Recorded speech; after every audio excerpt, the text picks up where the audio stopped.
పౌర హక్కుల సంఘం రాష్ట్ర అధ్యక్షులు గడ్డం లక్ష్మణ్ గారు అందుబాటులో ఉన్నారు. సో లక్ష్మణ్ గారు ఎట్లా చూస్తారు వరుస ఎన్కౌంటర్లకు సంబంధించి మీ నుంచి ఎటువంటి న్యాయ పోరాటం చేయబోతున్నారు?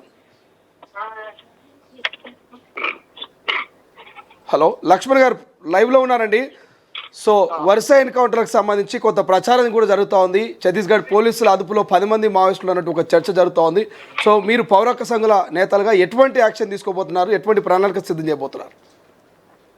అయితే వాళ్ళ చేతిలో సజీవంగా ఉన్నారని మాత్రం మనకు అర్థమవుతుంది. వాళ్ళు ప్రాణాలతో ఇచ్చారు కనుకనే సుధాకరు సివిల్ డ్రెస్ లో ఎన్కౌంటర్ కూడా చూపెట్టిండ్రు. అది ఒక సాక్ష్యం మనకు.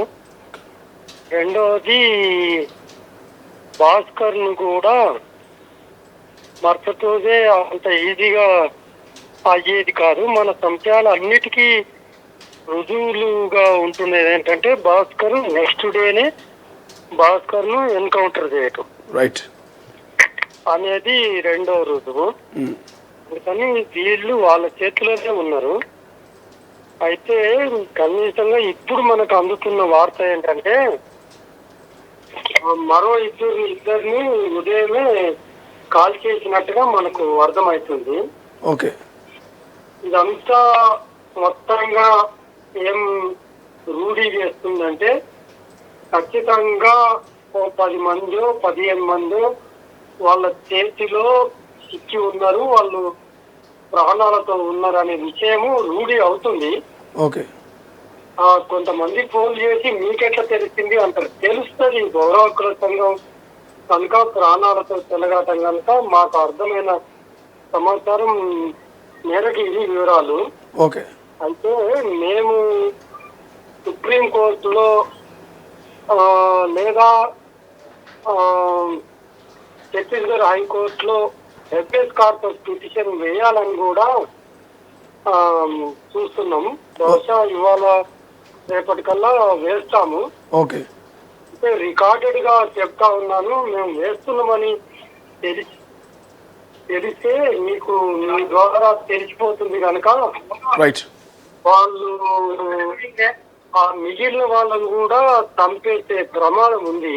ఓకే, కనుక మీ ద్వారా వాళ్ళకి తెలిసిపోయి చంపేసేది ఒక కోణం, రెండవది వాళ్ళకు కూడా అర్థమైతే ఎదుర్కాలు చేస్తున్నారని బ్రతికించేది ఒకటి, మూడో కోణం ఏంటంటే మీ ద్వారా ఇది రికార్డ్ అయిపోతుంది, వాళ్ళ చేతిలో ఉన్నారు అనేది రికార్డు కావడం అనేది జరిగి చేసినందుకు మీకు ధన్యవాదాలు. థ్యాంక్ యూ అండి.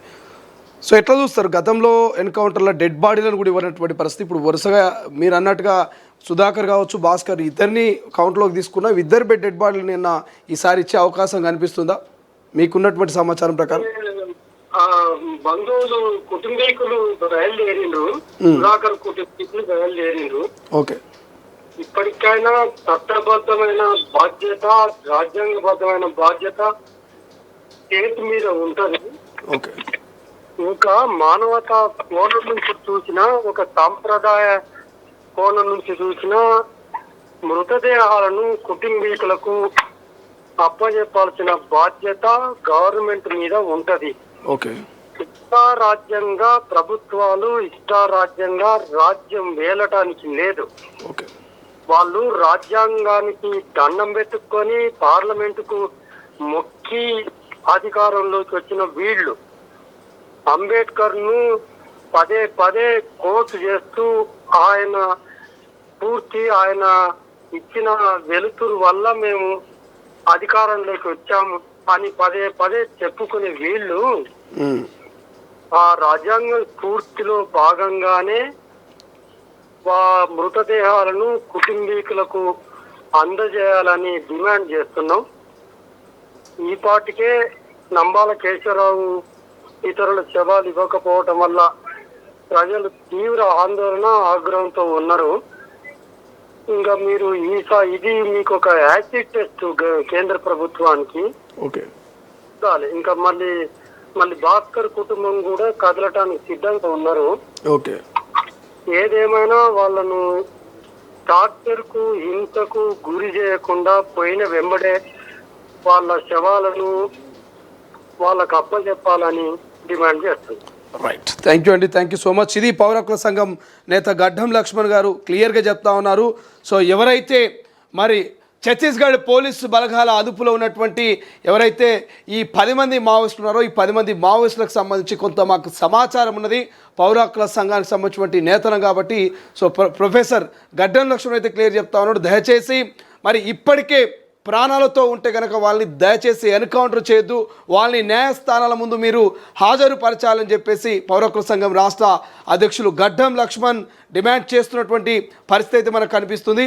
సో ఎందుకంటే ఇప్పటికే సుప్రీంకోర్టు కానీ ఛత్తీస్గఢ్ హైకోర్టు కానీ మేము అప్పీల్ చేసేటువంటి అవకాశం ఉంది. హెబియస్ కార్పస్ కనుక మేము మరి ఒకవేళ హెబియస్ కార్పస్ పరంగా కనుక వెళ్తే పోలీసులు ఖచ్చితంగా మరి వాళ్ళని చంపేసే అవకాశం ఉంటుంది, లేదంటే హెబియస్ కార్పస్ మేము కంప్లైంట్ ఫైల్ చేస్తామని చెప్తా ఉన్నాం. కాబట్టి ఆ విధంగానైనా వాళ్ళని హెబియస్ కార్పస్ కనుక వెళ్తే వాళ్ళని ప్రాణాలతో చూపించాల్సిన అవసరం ఉంటుంది. కాబట్టి ఇట్లా 2 రకాలుగా అక్కడ పోలీసు భద్రతా బలగాలు మరి పట్టుకున్నటువంటి ఆ 10 మంది మావోయిస్టుల వ్యవహారంలో కొంత వాళ్ళు వ్యవహరించాల్సిన అవసరం ఉంటుంది. సో దయచేసి ఖచ్చితంగా డెడ్ బాడీల విషయంలో కూడా ఇప్పటికే సుధాకర్ కుటుంబ సభ్యులు మరి ఆ డెడ్ బాడీని కలెక్ట్ చేసుకోవడానికి ఛత్తీస్గఢ్ బయలుదేరినట్టుగా తెలుస్తోంది. గతంలో నంబాల కేశవరావు కావచ్చు, లేకపోతే రాకేష్ కావచ్చు, ఆ భూమిక విషయంలో ఈ విధంగా అయితే తెలుగు రాష్ట్రాలకు చెందినటువంటి ఆ డెడ్ బాడీలను ఇవ్వకుండా దహనం చేశారు. ఆ విధంగా వ్యవహరించకుండా ఈసారి ఖచ్చితంగా సుధాకర్ భాస్కర్ల డెడ్ బాడీలు ఇవ్వాల్సిందే. వాళ్ళ కుటుంబ సభ్యులు ఇప్పటికే మరి ఛత్తీస్గఢ్కు బయలుదేరినట్టుగా కొంత పౌర హక్కు సంఘాల నేతలు అయితే చెప్తున్నట్టుగా తెలుస్తోంది. మరోవైపు నిజంగానే ఛత్తీస్గఢ్ పోలీసు భద్రతా బలగాల దగ్గర 10 మంది మావోయిస్ట్ అగ్రనేతలు కనుక ఉంటే వారిని తక్షణమే మరి న్యాయస్థానం ముందు హాజరుపరచాలి, ఎట్టి పరిస్థితిలో చట్టాన్ని చేతిలోకి తీసుకొని వాళ్ళని బూటకు ఎన్కౌంటర్ చేయకూడదంటూ పౌర హక్కుల సంఘాల నేతలు అయితే చెప్తున్నటువంటి పరిస్థితి. మరి అటు హైకోర్టు ఇటు సుప్రీంకోర్టును ఖచ్చితంగా సంప్రదిస్తాం, హెబియస్ కార్పస్ పరంగా మేము ఈ కేసును ముందరికి తీసుకెళ్తామంటూ గడ్డం లక్ష్మణ్ అయితే స్టేట్మెంట్ ఇస్తున్నటువంటి సిచ్యువేషన్. చూద్దాం ఏం జరగబోతుంది.